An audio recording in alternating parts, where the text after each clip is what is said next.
بسم اللہ الرحمن الرحیم الحمد للہ رب العالمین والعاقبۃ للمتقین والصلاة والسلام علی سید المرسلین وعلی آلہ واصحابہ اجمعین اما بعد۔ حضرت مطرف رضی اللہ عنہ اپنے والد سے روایت کرتے ہیں کہ میں رسول اللہ صلی اللہ علیہ وسلم کی خدمت میں آیا۔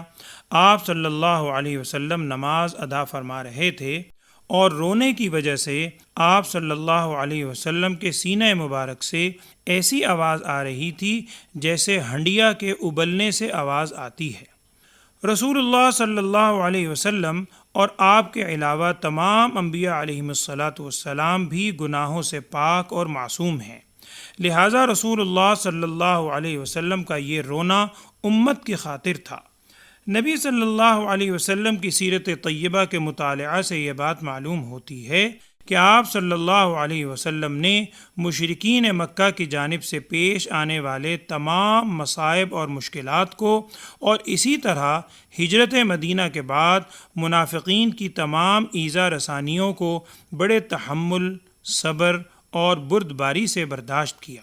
لیکن یہ بھی ایک حقیقت ہے کہ آپ صلی اللہ علیہ وسلم اپنے سینے میں ایک گداز دل رکھتے تھے، خصوصاً جب اپنے جانثار صحابہ اکرام کو مشرکین اور منافقین کی جانب سے پہنچائی جانے والی اذیتوں کو دیکھتے تو رات کے اندھیروں اور تنہائی میں اللہ تعالیٰ کی طرف متوجہ ہوتے اور آپ کے جذبات دعاؤں میں ڈھل جاتے اور آنسوؤں کی صورت میں برسنا شروع کر دیتے۔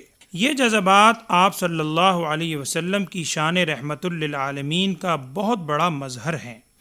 حضرت عبید ابن عمیر رضی اللہ عنہ فرماتے ہیں کہ میں نے حضرت عائشہ رضی اللہ عنہا سے پوچھا کہ آپ نے رسول صلی اللہ علیہ وسلم کی سب سے زیادہ عجیب بات جو دیکھی ہو وہ ہمیں بتلائیں۔ تو حضرت عائشہ رضی اللہ عنہا نے فرمایا، ایک روز آپ صلی اللہ علیہ وسلم نے فرمایا، اے عائشہ مجھے چھوڑو، آج رات میں اپنے رب کی عبادت کروں۔ میں نے عرض کیا، اللہ کی قسم مجھے آپ کا قرب بھی پسند ہے اور جس کام سے آپ کو خوشی ہو وہ بھی پسند ہے۔ چنانچہ آپ صلی اللہ علیہ وسلم اٹھے، وضو فرمایا اور کھڑے ہو کر نماز پڑھنے لگے اور نماز میں روتے رہے، اور اتنا روئے کہ آپ کی گود گیلی ہو گئی، اور بیٹھ کر اتنا روئے کہ آپ کی داڑھی مبارک آنسوؤں سے تر ہو گئی، پھر سجدے میں اتنا روئے کہ زمین تر ہو گئی، یہاں تک کہ حضرت بلال رضی اللہ عنہ صبح کی نماز کے لیے بلانے آئے۔ میں نے عرض کیا، آپ اتنا کیوں رو رہے ہیں حالانکہ آپ معصوم ہیں؟ اللہ تعالیٰ نے آپ کی تمام خطائیں معاف کر دی ہیں۔ تو آپ صلی اللہ علیہ وسلم نے فرمایا کہ کیا میں اپنے رب کا شکر گزار بندہ نہ بنوں؟ صحیح بخاری میں حدیث ہے کہ حضرت عبداللہ ابن مسعود رضی اللہ عنہ فرماتے ہیں کہ رسول اللہ صلی اللہ علیہ وسلم نے مجھ سے فرمایا کہ میرے سامنے قرآن پاک کی تلاوت کرو۔ میں نے عرض کیا، اے اللہ کے رسول صلی اللہ علیہ وسلم، قرآن مجید تو آپ پر نازل ہوا ہے، میں آپ کے سامنے تلاوت کیسے کروں؟ آپ صلی اللہ علیہ وسلم نے فرمایا، میرا جی چاہتا ہے کہ میں قرآن کسی دوسرے سے سنوں۔ عبداللہ ابن مسعود رضی اللہ عنہ کہتے ہیں، میں نے سورہ نساء کی تلاوت شروع کی، اور جب اس آیت پر پہنچا فَكَيْفَ إِذَا جِئْنَا مِنْ كُلِّ أُمَّةٍ بِشَهِيدٍ وَجِئْنَا بِكَ عَلَى هَؤُلَاءِ شَهِيدًا، وہ کیسی حالت ہوگی جب ہم ہر امت میں سے ایک گواہ لائیں گے اور آپ صلی اللہ علیہ وسلم کو ان تمام لوگوں پر گواہ بنائیں گے۔ یہ سن کر آپ صلی اللہ علیہ وسلم نے فرمایا، اے عبداللہ بس کرو، اور آپ صلی اللہ علیہ وسلم زار و قطار رونے لگے۔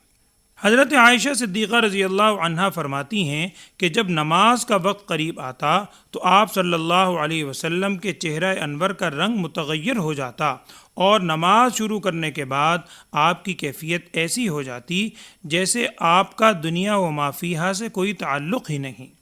رسول اللہ صلی اللہ علیہ وسلم کی سیرت طیبہ کا یہ خاص پہلو صحابہ اکرام کی زندگیوں میں بھی نمایاں نظر آتا ہے۔ صحبت نبوی صلی اللہ علیہ وسلم نے ان کے اندر وہ کیفیت پیدا کر دی تھی کہ ہر شخص خوف الہی کا پیکر نظر آتا تھا۔ حاصل یہ ہے کہ اللہ تعالیٰ کا خوف وہ نعمت ہے جس کی وجہ سے انسان گناہوں سے محفوظ رہ سکتا ہے۔ اس لیے کہ یہی اللہ کا خوف تقوی کی بنیاد اور جڑ ہے۔ اللہ اور اس کے رسول صلی اللہ علیہ وسلم کی نافرمانی سے بچنے کا نام ہی تقوی ہے، اور یہ اسی وقت ممکن ہے جب انسان کے دل میں اللہ تعالیٰ کا خوف ہو اور انسان اللہ کے سامنے جواب دہی سے ڈرے۔ ایک صحابی نے ایک موقع پر عرض کیا کہ میں کس چیز کے ذریعے جہنم سے نجات پا سکتا ہوں؟ آپ صلی اللہ علیہ وسلم نے فرمایا، اپنی آنکھوں کے آنسوؤں کے ذریعے۔ انہوں نے عرض کیا کہ اپنی آنکھوں کے آنسوؤں کے ذریعے کیسے نجات پاؤں گا؟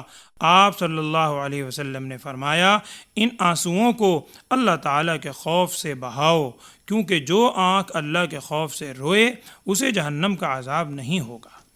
مستدرک حاکم میں ایک روایت موجود ہے کہ جہنم کی آگ اس آنکھ پر حرام ہے جو اللہ کے خوف میں آنسو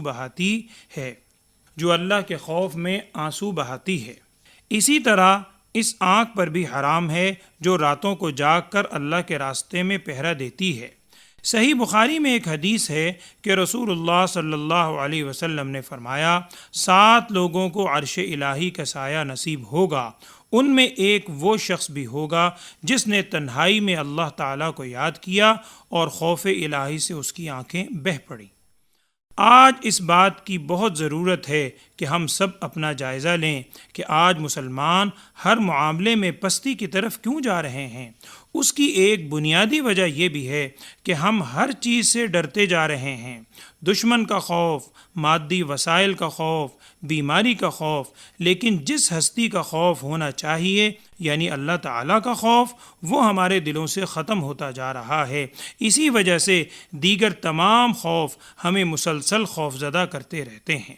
ہمارے اسلاف میں سے جنہوں نے اپنے دلوں سے غیر اللہ کا خوف نکال کر خوف الہی کو اپنے دلوں میں بسایا تو اللہ تعالیٰ کی مدد ایسے آئی کہ وہ سمندروں میں اتر گئے، دشت تو دشت دریا بھی نہ چھوڑے ہم نے، بحر ظلمات میں دوڑا دیے گھوڑے ہم نے۔